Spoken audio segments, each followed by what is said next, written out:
everyone. Thank you so much for tuning in to Progressive Insider. I am Carrie Barber, and we have a wonderful presentation for you today. This is What's Next. So for all of our activists and volunteers, you may be wondering what's going on now that the Bernie Sanders campaign has dropped out, Elizabeth Warren is backing Biden, all of these things where a primary is now in turmoil. So how do you still get involved, get active, and enact progressive policy? Today, we are so delighted to welcome some very special guests to answer that question just for you. We're so delighted to welcome Sorcha Rochford, who is the Senior Director of Partnerships from NationBuilder, and Vinay Orekondy, the Operations Director for the National Progressive Party, as well as our own Dawn Ford, a Democratic strategist, and our expert here on Progressive Insider. So welcome, everyone. Dawn, let's get started with you first, because I know you have answers to a lot of these. What is next? What should people be looking for, and what are you working on? I just want everyone to know I did not set her up to ask me that question first. This is actually, I'm like, what is next? That's a great question. That is, what is next? This is a great question. Hang on. I can't laugh when we start that, because you really caught me off guard, Carrie. She really caught me off guard.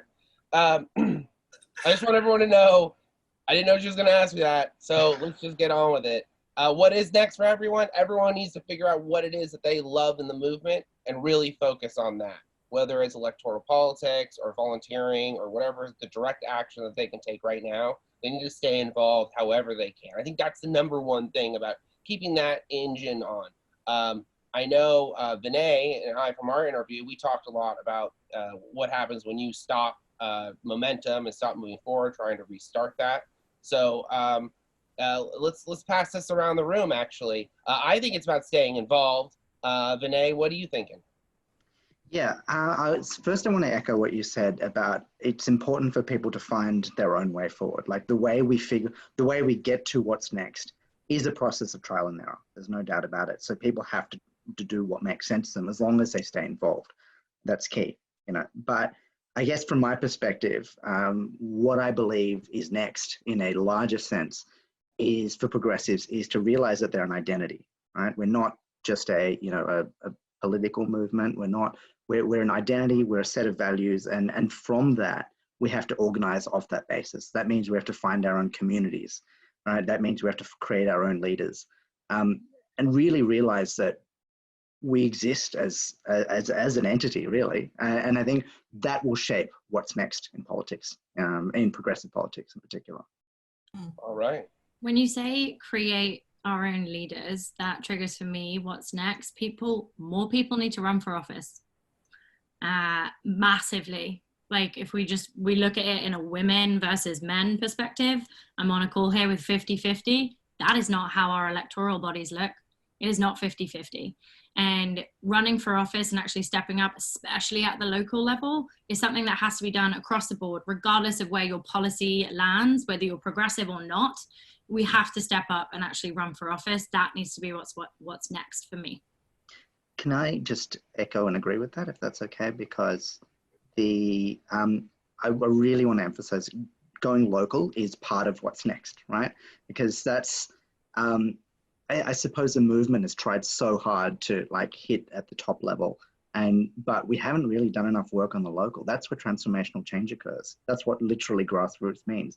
So yeah, that's from my perspective, we've got to go as well, is bottom up. Let me jump in here real quick and illustrate the point for people who are watching. So we see a lot of time where we're looking at the presidential election, the top of the ticket. Yet with progressive policy, something like Medicare for All, if we compare that to what happened with Obamacare and the ACA, a lot of the policy that was rolled out was rejected at a state level, not necessarily at a federal level. So Sorcha, Vinay, to kind of reiterate your point, if we're not running for local offices, and this is county level, state level, then even if we were to get the best progressive in the White House, we still might not necessarily get those policies enacted properly all across the country. Would you agree? Yes. Yes. All politics is local, like in my opinion, and I'm sure in many people's opinion. We have to figure out a way to be able to engage at a local level, all the way from your local water board to your selectmen up to gubernatorial. Like, and especially when you talk about healthcare, like look at the state of Massachusetts had a Republican governor enact Romney Care, which was a blueprint of what we see for ACA.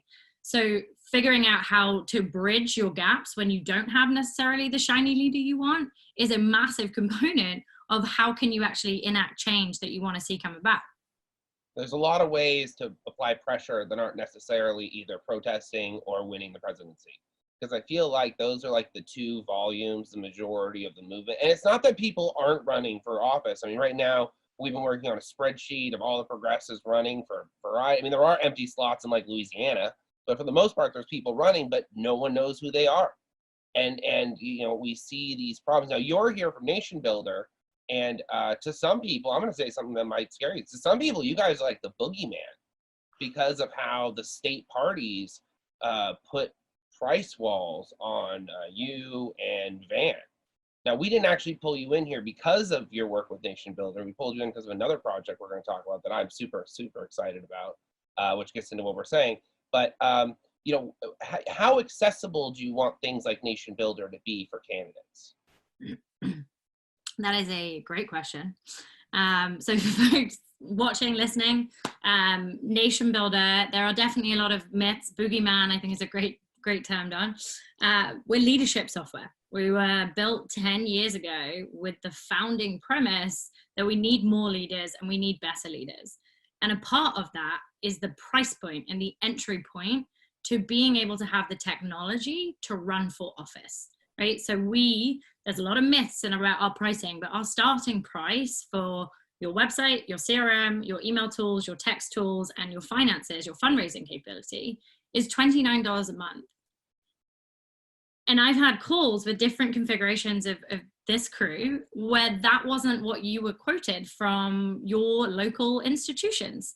And it's really shocking to me and kind of crazy, because our founding premise is on removing the barriers to entry of leadership and figuring out how the girl who wakes up in Florida as an 18-year-old wants to step up and lead and run for office.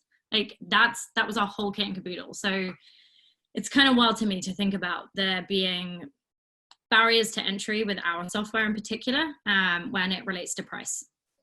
Yeah, I'm not even like at this point, I from hearing what you're saying and hearing what I've heard, I kind of like don't know. I mean, I believe you, obviously. I mean, why would you? That's amazing, right? But I am like looking back, I'm like, I want to take apart everyone's story and be like, what exactly are we talking about? We're talking about Van and this? Did it come with phone numbers? Was it is there a $15,000 NationBuilder people can buy that comes with everything for their district?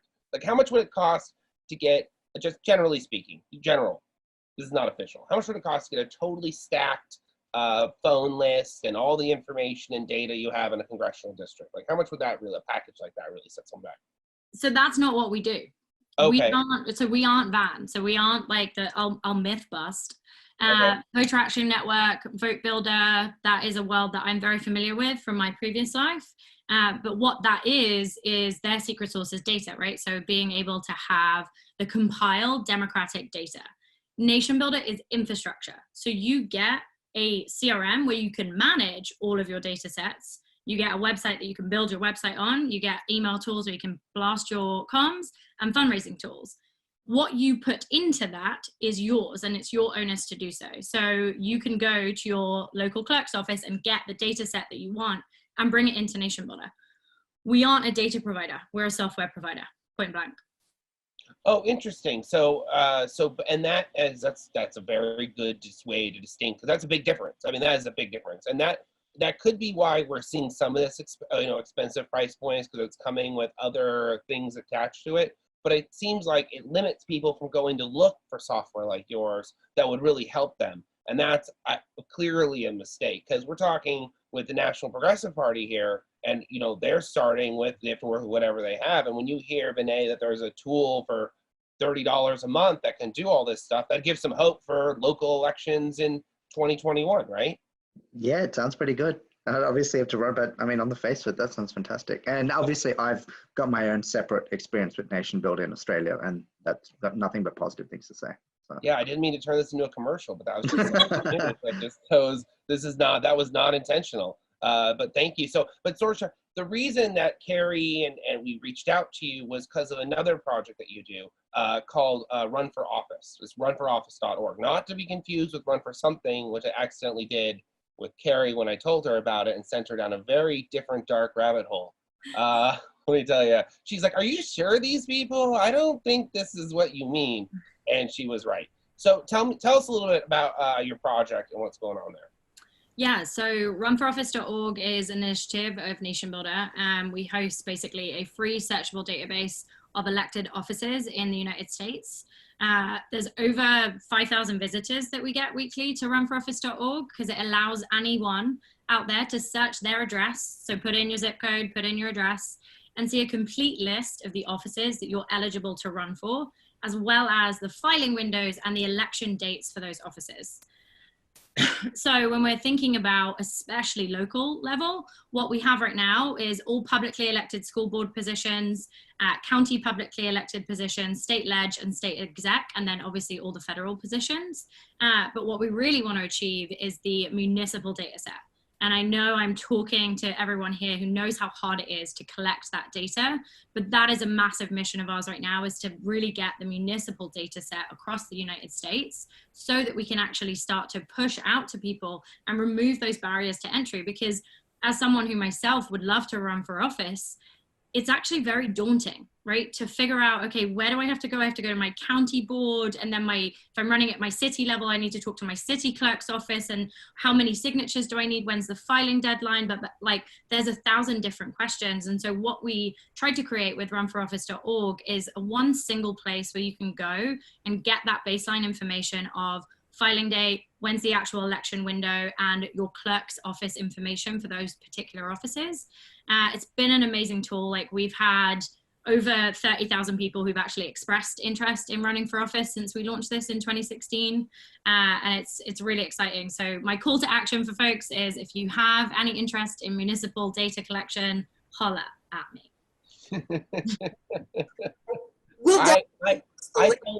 So not a problem with that. And in fact, I love the whole idea of getting the municipal in there, because in my county alone, it's 148 different races. So it's quite a lot, and we see how vital that is. So I'm sorry, Don, I jumped on what you were going to say, but anybody who wants to volunteer, we will definitely post the links on how to get involved and help in this great effort. So Vinay, I'm going to toss it over to you here for a second, because, okay, so now I've used this tool and I've found the race that I want to jump into. And Don, I want you to kind of weigh in on this one too. So let's say I want to run for a library board or county board, and maybe I don't want to deal with my local Democratic Party. Maybe I just want to file, but it can be a lonely place. So Vinay, what's the value of running with a Sorry, party? the last part cut off. Oh, okay. So what I wanted to touch on was, if I find a race that I want to participate in and I want to file, but I don't necessarily want to run as a Democrat or be involved in the party, what's the value in the work that you're doing? Should I reach out to your organization? What kind of help can I expect? Is it necessary? Sure. So I think the people who should reach out to us are people who identify with our values. That's first and foremost. That's the people who we want to come to us. And that's the thing, is that I believe that politics at its core is about values, right? So if they don't identify with that values, that's fine. Then they can run with another party or as an independent. So I think from there, the next question is, okay, let's say that they do share our values. What would make a good candidate from our perspective is someone who's really linked in with the local community, right? So part of what I believe, part of what we're doing, it isn't just about running people, winning elected office. That's not the only model of change that exists, and it shouldn't be. In fact, arguably it's quite disempowering if we say that change only comes through politics, right? So I would like to see a lot more elected politicians who've been very, very active community leaders, right? And so what I would encourage someone to do is that if they have not been that, is to become that, to get involved in the community. I mean, what better time is there now when communities are suffering, right? I would encourage to find a way to help, right?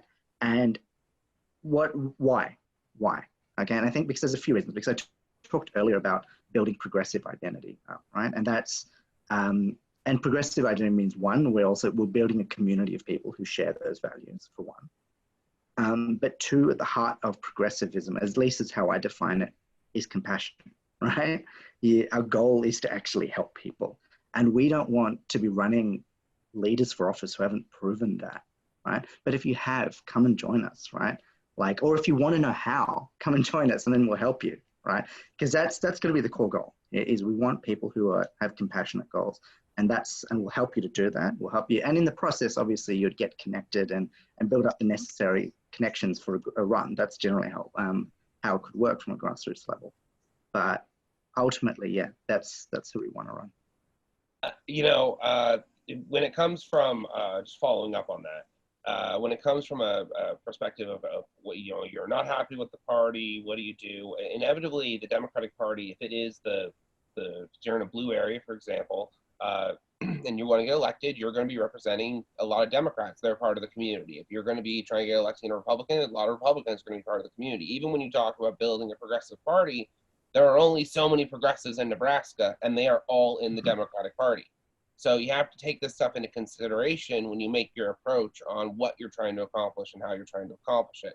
I think a lot of people think that they see people in California do things one way, and they try to recreate it in Michigan because they saw it on the internet, or something in Florida versus Pennsylvania, and it's just completely, they're different countries, like in the way that, I really want to talk about Vinay's experience some more. Going to America, you were on the Bernie Sanders campaign, so yes, I was. So he did get some good firsthand experience coming right in here. But yeah. It's real important that whoever you're going to represent, you got to remember you're representing everyone. Yeah. And especially when you talk about progressive values, or you like Bernie Sanders, that was always his thing. You got to represent, that's why he gets 94% in a Republican governed state. So it's one of these ideas that you have to represent everybody. And I think that's just when you talk about community, you got to let go of the moral superiority.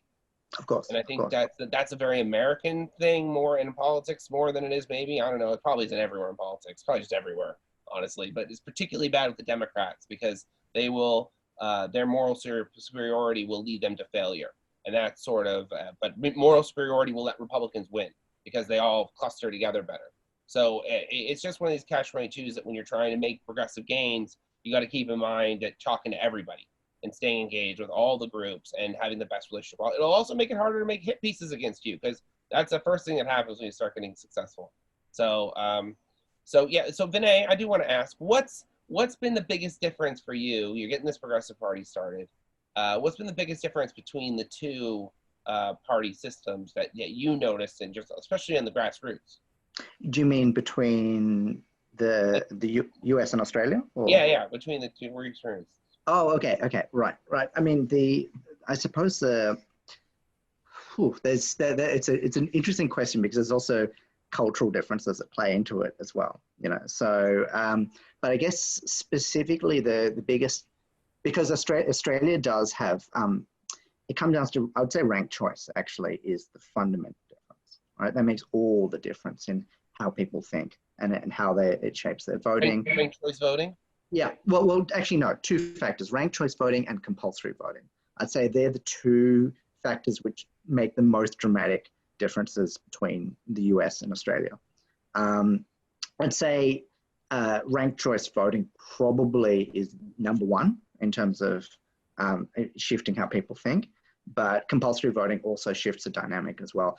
Because so obviously when you have ranked choice voting, the concept of a wasted vote doesn't exist. Like there's no idea, and so people are more comfortable voting outside of what the status quo is, right? And as such, it takes less launching energy, right? Because you have to change the concept of what the status quo is outside when you don't have a ranked choice to say, yes, this is a realistic option. However, the way compulsory voting changes the dynamics, almost shifts it the other direction, because compulsory voting brings in a lot of people who are just don't really want to be there, right? And so they'll often, as a consequence, just vote for what they know, which is so often they could throw a whole election if they did. I mean, they feel like they have to vote and they don't really care. So engagement is really, really important. Yeah, but I mean, even then, like, you'll have a lot of people who will just vote because that's what their parents did, and they wouldn't have even picked up an election pamphlet, and the election advertising is a lot less in Australia, so, well, probably everywhere else in the world really, but so it's on election day, a lot of people will make up their minds, or they'll just vote down the line. So that I think has almost a counter effect, where it brings in people who do tend to vote more for the status quo. Interesting. Sorcha, so ranked choice voting, with everything we're seeing this year in electoral politics, with the wasted vote theory in the primaries, candidates dropping out, cancel the thing, you're kind of like a bit on the front lines on some of that. I know it's just software, not data. But what are your thoughts on that? Because I feel like we talk about in times of COVID, with this opportunity to make really radical changes, because it's going to happen anyways. And I feel like, based on the way he just explained it, there's a pretty strong argument there. What do you think? Ranked choice voting, to me, is a fantastic way to enable people to be more involved in the democratic process. But the piece that is massively missing in this country as it relates to elections currently as they stand is the education around it. So I'm going to pull this to vote by mail, right? Like, we right now may have to transition to a world in which you vote by mail. The education that comes with an absentee ballot, how you actually file for a ballot, when your ballot comes, how you file it back, what the legalities are around signing it, like the education that needs to go into implementing ranked choice voting in this country, to me, is a massive hurdle. And to come back, Vinay, to your point around like leaders within the community, that's a responsibility of people who are leaders in their community to actually identify and say ranked choice voting is good for our community because of X, Y, and Z. And that's not a thing that I'm necessarily seeing pop up all over the place. Like, there was, what's her name? Kate, the woman who did the gerrymandering in 2018. This will be a thing. Yeah, which state? Well, I know Diane Russell in Maine got ranked choice voting on a Maine level. She's a friend of mine. I've been trying to get her to come to the show. She's fantastic, and she was part of the superdelegate reform too. But they got ranked choice voting there, and there was a little bit of an education hurdle. But Maine was the best place to initiate that process, and I think that's where we are seeing that change. And so I think you make a real good point there, though, that we need local communities, and this is where the public opinion, right, the court of public opinion, we need the court of public opinion to change on these issues. And ranked choice voting is a great example when we talk about opening the door for nonpartisan races or more parties or whatever you want to talk, a new major party. In order for a new major party to emerge safely and not empower the Republicans, essentially, we really need to modify things so that ranked choice voting is an acceptable answer for people to circumvent the risk of voting somewhere else. I just wanted to respond on that, that last point about, empowering the Republicans.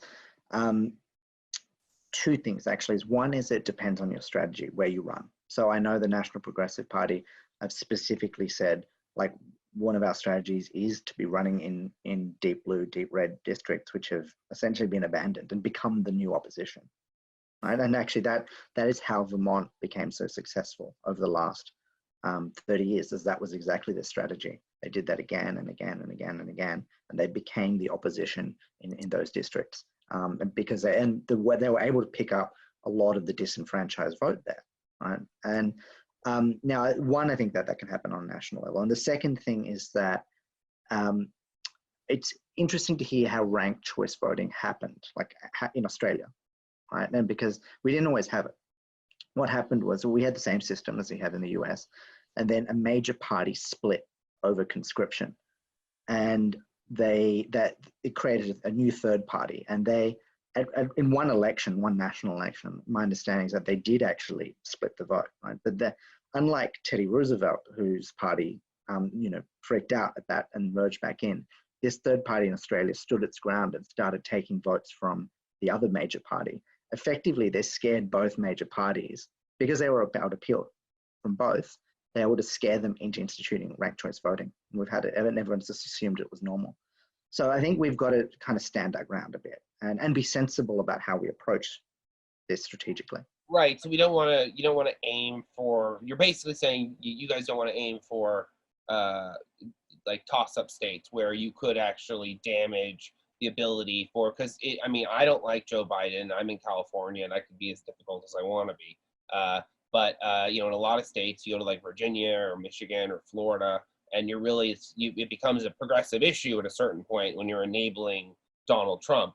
And this is the whole cultural debate right now among progressive. When you want to talk about what's next, that's the conversation among like the movement and people that were in the Bernie campaign, is like, how do you move forward without empowering the most ruthless president we've ever had? And not just ruthless, but just dangerous.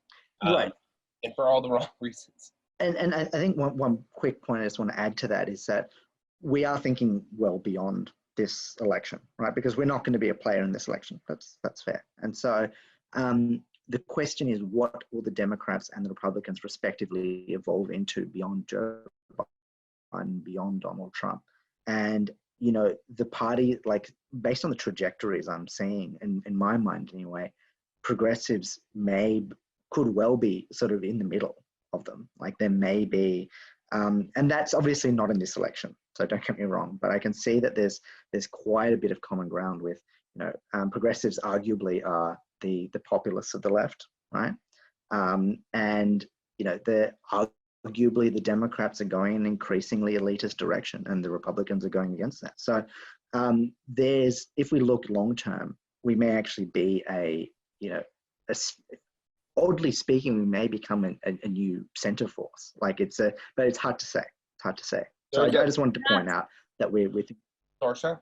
So I just what I was talking about earlier was Katie Fahey in Michigan, who did. That's what I'm talking about. Sorry. And full circle. So yeah, full circle. We're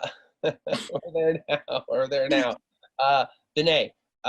It was what did you just say? You just said the you're not targeting the things. What's happening with the party about trying to be strategic and growing things successfully? Because what's going to happen now is Gary. I can't tell you what's going to happen next week. I can't tell you what's going to happen next month. Can't tell you what's going to happen at the convention. No one knows. But what it really is all. What it all comes down to is I am fucking struggling right now. Hang on one second. You really threw me off, Sorcha. Sorry, I was going somewhere different with that. That's why I was like, oh wait, I'm so confused. I wasn't just randomly saying Katie Fahey. You're fine. I just kind of forgot what Vinay was saying, so it's an awkward transition. Carrie, note the time. I had a real important point for what Vinay was saying, though. He was saying how I was talking about how the ideologically the parties are transitioning. Right. Okay. So Vinay, there's something in America called the horseshoe theory. Are you familiar with the horseshoe theory? And it's not, the funny thing about the horseshoe theory, it's not actually a horseshoe, and that even says it in the theory, the horseshoe theory is wrong. It's a circle. And so you got to look at it because the corporate Dems are neoliberals and the corporate Republicans are neoconservatives. They both have that neo top of the circle thing, right? Progressives are like down on the side with the libertarians and the anarchists right in the middle. Like libertarians on the side of the Republicans, just barely, but like Berman Supreme, I think, sits directly in the middle of the whole thing. Is like that's ideologically exactly the center from the neoconservative, neoliberal model. So progressives sit down on this end right here, and they can absorb more of the Democrats, they can absorb more of the thing, and they can pull from this side. But everything in this top circle is not gonna, it's gonna work against you. And that's kind of how American politics really functions. And maybe I'm going off the deep end for Sorcha. I don't know but what do you think about what I just said? You're not from America, right? I can't help but notice an accent. No, not from America. So the Katie Fahey thing that is triggering for me in both of what you and Vinay are saying right now is she decided out of anger from 2016 to make a change.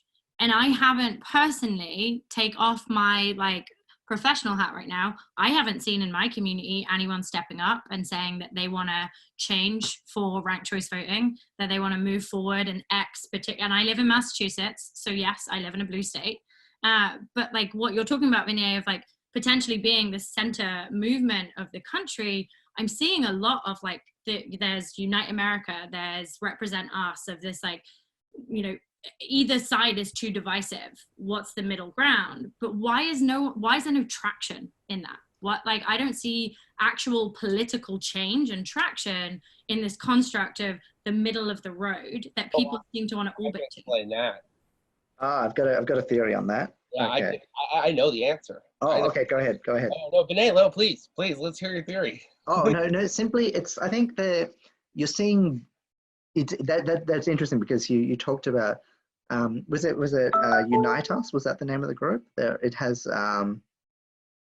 What were the groups? There's Unite America and Represent Us. Represent Us, right? Okay. Tons. We don't have to even call them out specifically. There are tons of groups popping up right now that are all going to be the thing, and they don't really seem to have a plan.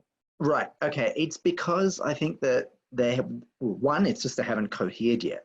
Right. And I think, but they also represent different values. Like, I think it's clear that like populist Republicans and progressives, even if they have a populist streak to them, are very different creatures. Right.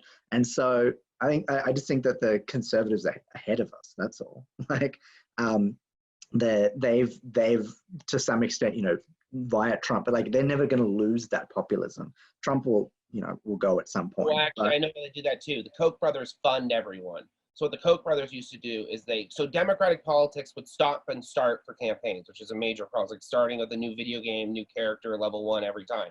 They would pay people straight through the year. They'd go from nonprofit to campaign to thing to thing to thing. And so they could keep their momentum constantly. And it really came down to how consultants and strategists work behind the scenes. Democratic strategists are always struggling. So when they get a job, they're like, kill everybody in their way and, get kind of wild, while Republicans like, whatever, I'll get another job, because they just consistently keep themselves going. So the problem, by the way, with all this group is that America has no leadership. There are no leaders in America, like true, real leaders, because they all stopped doing Boy Scouts in the 80s. So that was our main, like, we don't have a, you said voting is kind of forced. People have military. In America, we don't have any coming of age, learn how to be a leader thing. We removed all that as part of the education issue.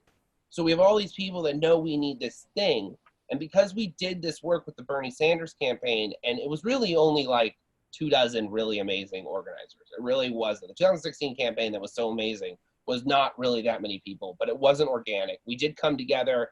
They worked our butts off, and there were more people, that I'm not talking about, but it really was this group. But everyone thinks it just happened. So they think that if they just start a group and draw people together, that it'll get going. But no one has a plan. No one has a clear idea. No one has anything on what we do, because they don't know what leadership even looks like. And Bernie's doing things like trying to get the IMF to do, remove debt all over the country. 300. The most impressive thing I've seen in politics, I think, in my whole life was what happened today. Just so you know, when this recording was done. So just as a casual observer here in this conversation, listening to the three of you, to me, it seems painfully obvious, but maybe because I'm an analytical thinker on the strategy wave. So Sorcha, if your software works so well for candidates and campaigns, can it work for a small group? I want to get together with 2 or 3 of my buddies, and I want to start talking about ranked choice voting or internet freedom and fiber or all of these things. Couldn't I use your software and start building that data, and then maybe start working with either my Democratic Party, Libertarians, or the Progressive Party, reach out for a little bit of structure and maybe some help with strategy?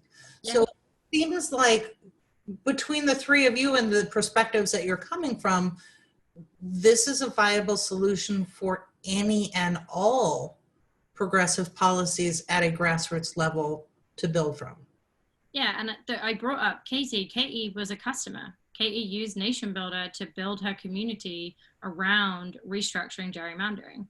like Unite America, also a customer, Represent Us, also a customer. Like these groups that are starting to create momentum and movements that, like NationBuilder software, yes, we are bread and butter politics. That's where we got our start in the world. But like our breadth of customers and on a global scale is politics is like, I think it's 30% or 20% of our customer base now, like nonprofit advocacy movements, actual just pure coalition organizing are massive components. It's all about like the digital organizing is really the kind of nuts and bolts of it. Okay, so Don, if you could speak to some of the work that you are doing behind the scenes here, Progressive Insider, as well as, you know, outside that sphere, same kind of thing, isn't it?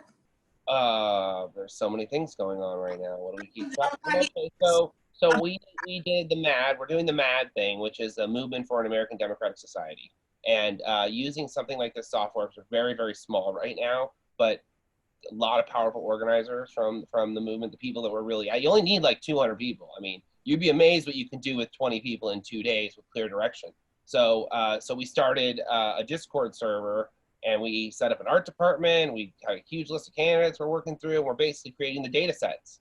And like Carrie does a lot of the tool stuff that, you know, Sorcha is talking about, but having that all in one place is like, it seems like it's a movement building package. Like, I hate that this is turning into such a commercial, and they should really let you talk more. Like, they should let you go out and like sell their product all the time. I'm just surprised that it's so available and could be so helpful, because we always look for all these individual pieces. It's like 6 different Google Sheets, and you're still going to need spreadsheets. Let's not kid ourselves. But because you don't do data, we covered that. So. No, but you can house your data. Anyway, I'm not here to sell NationBuilder. It's a great tool if y'all want to use it, find it.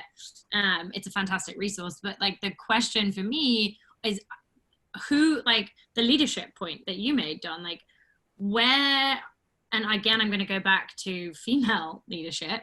There is a massive gap in female leadership in this country, and I don't know why, but we cannot seem to figure out how to elect a female president. Like, look at the rest of the world. Oh, well, that's a whole issue with our nominating process in the Democratic Party. Well, the nominating process in the Democratic Party, and why Vinay is here, and we've been talking so much, is that the nominating process has been hijacked.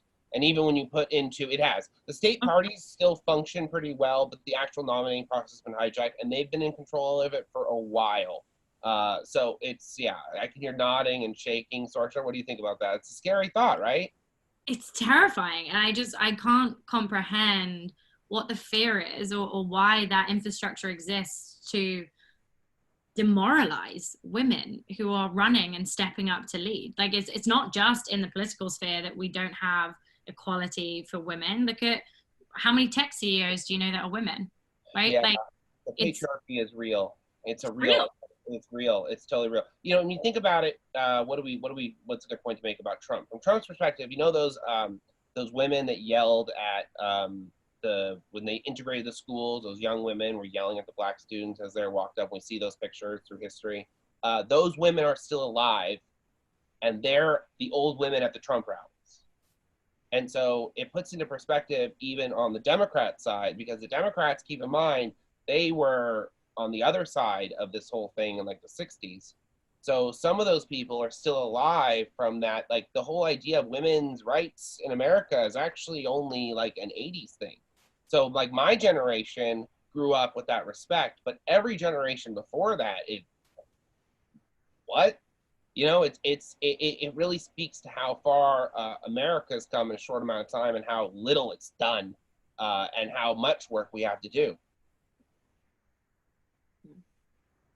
But I'd love to know, just from your perspective, is there initiatives within your party around engaging more women to run for office? Oh, yeah, absolutely. Yeah, absolutely. Democratic Party has tons of that. I know that for National Progressive Party, I'll speak for them. I know they're open to everyone in empowerment all the way. But I know the Democratic Party puts up these things. But here's the problem. We have I'm going to use a graphic language, so prepare to bleep it, note the time. We have a star fucking problem. And the phrase is when they go after the most famous person. And so they nominate someone not based on them being the right person, but because they're the most famous. And so that also creates a leadership vacuum. because you have to push out the leaders first in order to elevate the more famous person further. And so, and for all the want of democracy in America, it's amazing how far people go to avoid having to actually interact with the democratic process when they try to run for office. That's another thing. Now, Carrie has experienced a lot of that. She's in Illinois, and like she tried to sue all the way to the Supreme Court over what they did to her. Yeah, that's the whole place. And that's why when we talk about the Progressive Party, places like Illinois, which are blue states mostly, right? I mean, I don't know, it's blue state, and it is totally unopen for young Democrats to get involved in. They will remove you from state protected positions, like they're on the state constitution, and they'll remove you, and you'll take them to federal court, but they already have that federal judge in their pocket. So because the state party chair is Carrie's just laughing over there. I can see her because this is her personal favorite. State party chair and Speaker of the House. Right. So I think the larger question is the personality and dynamics of leadership. So we know that a good leadership is actually someone who serves, right? So this is not necessarily someone who's got a big voice or a big personality, especially when we talk about women. We are more, this is very generalized, but we are more inclined towards inclusivity. And we make really good leaders on the female side of the spectrum, not saying necessarily a cisgendered or whatever, but we make good leaders in an organizational model. But to Don's point, when you're looking for the charismatic leader, that evangelical personality, that's not necessarily a good leader. That is good for TV, and it's good for marketing, and it's good for sound bites. And I think we've kind of done it to ourselves. Especially, I mean, look, we elected somebody who's a TV personality, right? So, and that's really true all over, because even when they did a full assault on the state central committee in Illinois, the only person that got through because he's on the radio. Yep, that's exactly right. We had 17 people challenging our state party. They're like the precinct committee people of our party, and only one got through. So I think you're right. We do need to have a larger conversation about what makes a good leader, and it's not necessarily somebody with the brightest smile or that looks good. The advent of television helped John F. Kennedy. Was he a better leader? It's arguable, right? So he was just a lot prettier to look at. And Vinay, I want to throw a question to you real fast. How important is a plan? Sorry? How important is a plan in what you're doing in politics? It's both very important and also completely unimportant, right? It's very important in that if you don't have one, you'll just drift, right? But it's also totally unimportant because you have to be ready to pursue it hard and throw it out the window and then make a new one. So Carrie, just to prove I'm not just talking over you, the leadership issue comes down to the plan, right? And being able to acknowledge a plan, not only something that we could initiate, but make happen, but have follow through with consistent growth. So, when you talk about that issue, I feel like it's impossible without saying that is who's going to do the work. That's also a big thing with this. So, Sorcha, what do you think? You have to be nimble. Yes, a plan is fantastic. I heard something recently of like people always underestimate what they can do in a year, but overestimate what they can do in a day, a week, and a month. And that to me is like, yes, you'll have a plan, an archetype of what you want to do, but you have to be nimble and agile to be able to adjust. Like, I'll be tone deaf if I didn't say this, but like we are in the middle of a global pandemic. No one saw this coming. So everyone has had to figure out what does it look like to adjust right now. That runs the whole gamut from our healthcare system, let's not go there, to our education system. What's that? I feel like I heard that was. I'm sorry. What was that? I'm not familiar with that phrase. No, I know. I guess I'm reminiscing on the NHS. I guess is what's happening here. But yeah, like it. Yes, you need a plan, but you have to be agile and you have to be able to actually navigate and move away from it. So. Yeah, just to add to that, I would say before we even get to the stage of planning, we're talking about leadership, right? And it's it's I'd put it this way, is that so we've established through the conversation that there are institutional barriers in certain parties, right?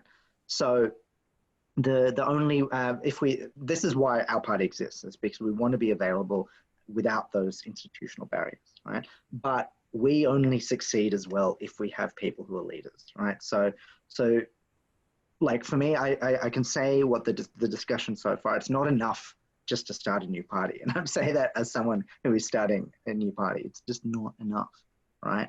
We need to find these people who are already out there leading right now. And the thing is that they are.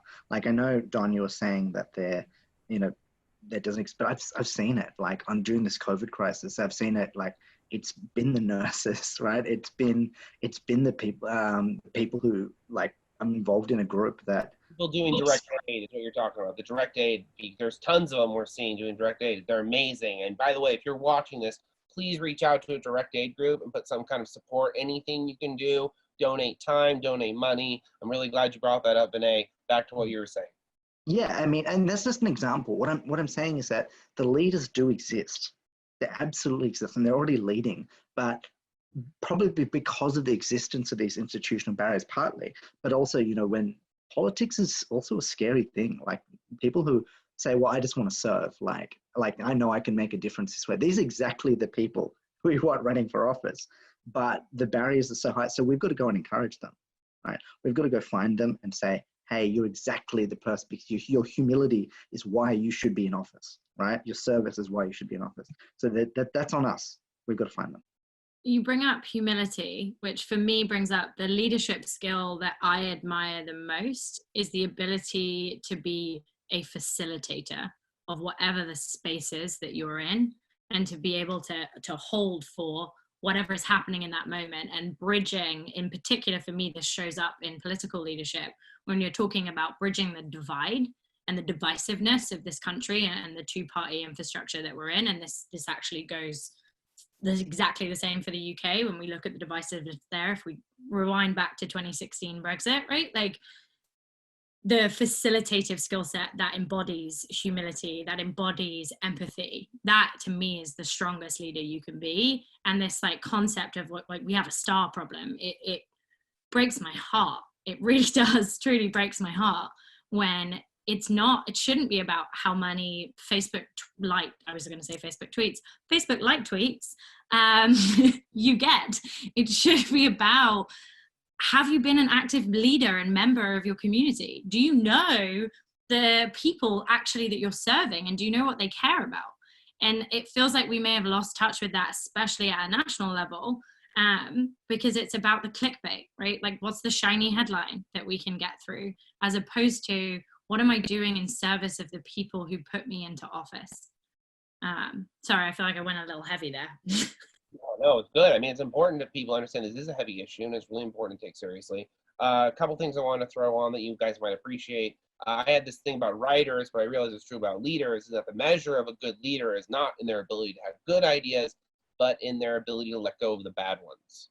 And I think that is really what we're talking about when we talk about humility. And I think if you look at it from that perspective, it takes a lot of the pressure off of leadership, because leadership isn't about knowing what to do always instantly right away. And eventually you do. Eventually you do know what to do instantly, because you've been here before. You've troubleshooted this situation, and there are only so many things you can troubleshoot. Trust me, you run out.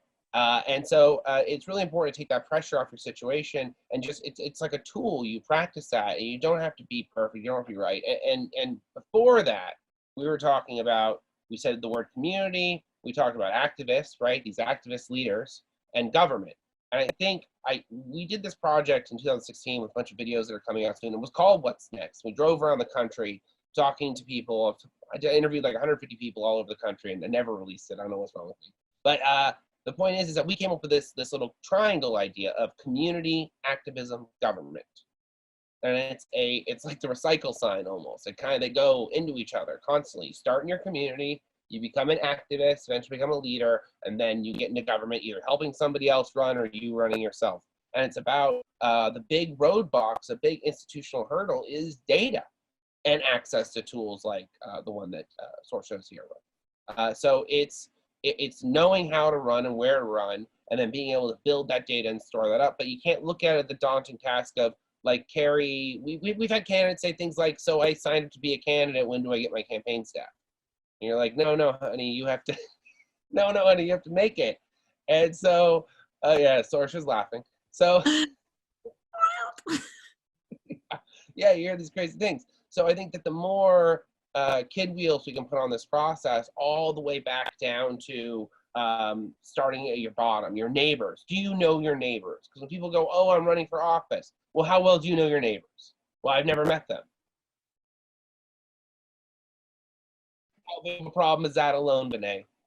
That's so interesting, because, and true, because we're actually, like, if you think of the era we're coming out of, you know, one of the most individualized eras in human history, right? So that is actually a huge barrier to, you know, to any kind of political change, right? Because if you've got a large collection of individuals not talking to each other, whoever has the loudest megaphone will always dominate the conversation, right? And in Australia, that was Rupert Murdoch, and that's probably here too. So, yeah, I don't know anymore. right. So, so the question then is how, like, for me, that's solutions. How do you connect those individuals together? And that's why I started off today talking about community building, right? It's that, and talking about an identity, right? Because if you just see it as running for office, then it's me as an individual going and connecting with however many thousands of other individuals in my electorate for this one purpose of, maybe I'll win, maybe I won't. And if you see it through that lens, it is too daunting, especially if you're not, like, you don't have that, you know, that greedy drive, you know, or a psychopathic drive for power, right? That might get you over the line, right? But it is really daunting if you're actually. Well, I've seen it carry a couple people, yeah, for sure. Right, but if you're you know, there for the right reasons, then that's pretty scary, right? So this is why I want to frame this as about building a community, and from that, you know, we'll have leaders who will eventually take office. And I think it also sets expectations right as well, because if you're seeing it as community building, you're not going to win the first few races, right? But you're serving the future, right? So you have to have that long-term view. You have to, and that can only come with, okay, I'm serving people around me, and you know, the people to come. When you speak about identity, so when someone pings on runforoffice.org, right, and says, like, I'm interested in X, they have the option to go through basically a free course that we have, which takes you through, like, the whole kit and caboodle. And the massive piece of that is telling your story as a candidate. And so when you're talking about identity, Vinay, I can't help but think about, what is the story or the narrative that an individual can attach to or affiliate themselves with for the movements that you all represent, right, as it relates to progressive movement? Like, how is that story narrative being put out into the world and infiltrated into communities so that folks can attach onto it? Because at the end of the day, if someone doesn't feel a connective tissue with that larger story and narrative, there's no way that they can, like, manifest their identity within it. And so I think there's a piece that, and I know we're getting close to the end of time here, but, like, we should be thinking about what's the story and what are the tactics that people can work on to learn how to tell their own personal story. Because if your personal story is not compelling and you decide to run for office, it's going to be a real hard task for you. Yeah, you know, when you talk about community building, I mean, that's literally the point when you're making your compelling story. Like, you're trying to go out and find people. And here's the one thing, if you guys know anything about my experience, all people that are watching, make sure someone's there with you, okay? If you're going to do something compelling, have someone to back it up. Just a little personal piece of advice. But the point is that a compelling story is super important, and it has to be real. It has to be authentic.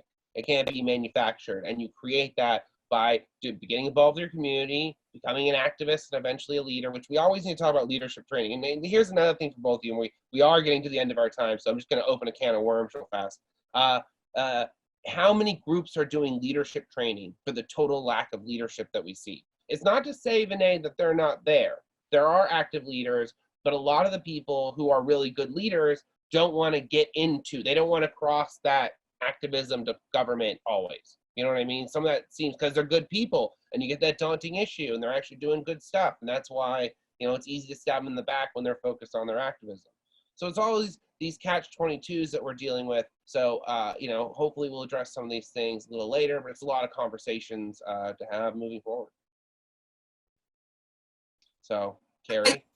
This has been an excellent conversation. I think what people will take out of this is something that's going to be applicable to their particular situation. But I do think right now in particular, during a pandemic and during, you know, so many other issues that each of us are facing as individuals and as a community, just one step. Start working towards it, work on your community building, work on becoming the best version of yourself to be that leader. And then this conversation has just gone into so many different really worthwhile directions. I hope you'll both come back and don your stock. So yeah. Let's give Sorcha and Vinay a final word before we get out of here. Sorcha, you want to go first? Sure. Thank you for having me. I had a fantastic time talking with you all, and I really, really hope that we have sparked interest in the folks listening today around what it means to tell your story, to own your story, and if it is of interest to you, to step up and run for office, and obviously use the tactics that we've talked about today around building your community before you take that leap. But thank you again for having me. All right, you're welcome. It was a pleasure having you. Vinay? Yeah, also thank you very much for having me. I really appreciate this. The second time I've been here, both times I've had a great conversation. So hopefully looking forward to more. I'd say what I would say to one person is that if you want to go and make any kind of change, whether it be running for office, okay, or not, or if it's in your community, with the various kinds we've talked about today, is just remember this one thing, is that you're not alone. Okay, start with that. Remember you're not alone, and then ask whatever problem you're trying to solve. Find the other people who, starting with those who share your values, because that'll be the easiest, but to start with, there are other people like you who want to solve that problem too. Find them, right? And then together you'll start figuring out the solution. Doesn't matter how insurmountable it is, you'll always start when you start gathering those people together. That is always the starting point. Yeah, I mean, right now we're starting to populate this Discord server, and we're at 20 people. We've done an amazing amount of work with these 20 people, and it's been such a feat just to get to 20 people, but getting everyone functional and working, and then you pump out that first graphic of, because it's an art department and a research team and all this stuff, and that feeling when you pump out that first piece of finished art that you can go promote and push, and people look at it and go, wow, this is a real thing. That feeling is something that anyone watching this can go out and get just by organizing in their local community with some type of obtainable goal. Medicare for all is fantastic and we need it. But if your only goal is doing something on a national scale, you're looking at it wrong. Figure out how you can impact your community right in front of you. That's your solution. You have to give goals, because that feeling of winning is like getting a level up in a video game. We've lost sight of what real personal satisfaction and growth, of that feeling that comes with it, and we got to find it again. I think this is part of our education. We need emotional education as well. So everyone, I'm going to close this, Carrie. Thank you, everyone, for being here. Carrie, thank you for hosting. Sorcha, really, please come back. Vinay, I know you'll come back. So that's it, guys. It's been Progressive Insider. We're out of here.